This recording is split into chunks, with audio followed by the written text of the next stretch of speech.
Vous voyez son but qu'il a marqué face au Barça à la dernière minute, sur un centre d'Hakimi. Eh bien, vous savez quoi? S'il avait été titulaire lors de ce match-là face au FC Barcelone, hein, il aurait pas marqué, il aurait raté. Je sais pas, il aurait tiré sur le poteau, la barre ou bien sur le gardien, il se serait débrouillé pour pas marquer. Parce que la différence de performance qu'il y a lorsqu'il est titulaire et lorsqu'il est en sortie de banc, elle est abyssale. Mais qu'est-ce qui se passe? Il a un trouble dissociatif d'identité ou quoi? Non, parce que là, je commence à croire.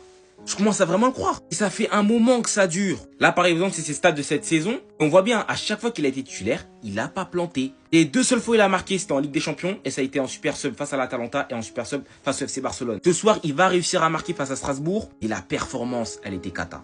La performance, c'était pas du tout ça. En face, t'avais un Panicelli qui a arraché tout. Et de l'autre côté, t'avais un Ramos qui était imprécis, qui perdait des ballons. Il aura marqué sur penalty parce que Luis Enrique leur a demandé de le tirer pour le mettre en confiance. Et ça, franchement, ça a été une bonne initiative de sa part. Et sinon, mis à part ça, il faut vraiment qu'il élève son niveau lorsqu'il est titulaire. Parce que là, en vue des blessés, en Ligue 1, il va enchaîner des matchs. Et c'est pas du tout suffisant ce genre de performance. Après, si pour performer, il faut qu'il rentre limite à la 2e minute de jeu ou la 3e minute de jeu, faites-le rentrer à la 2e ou la 3e minute de jeu. Mais il faut pas qu'il soit titulaire. Parce que lorsqu'il est titulaire, il a un blocage. Je l'ai dit, il a un trouble dissociatif d'identité. Quand il est en Super Sub, c'est le buteur du siècle.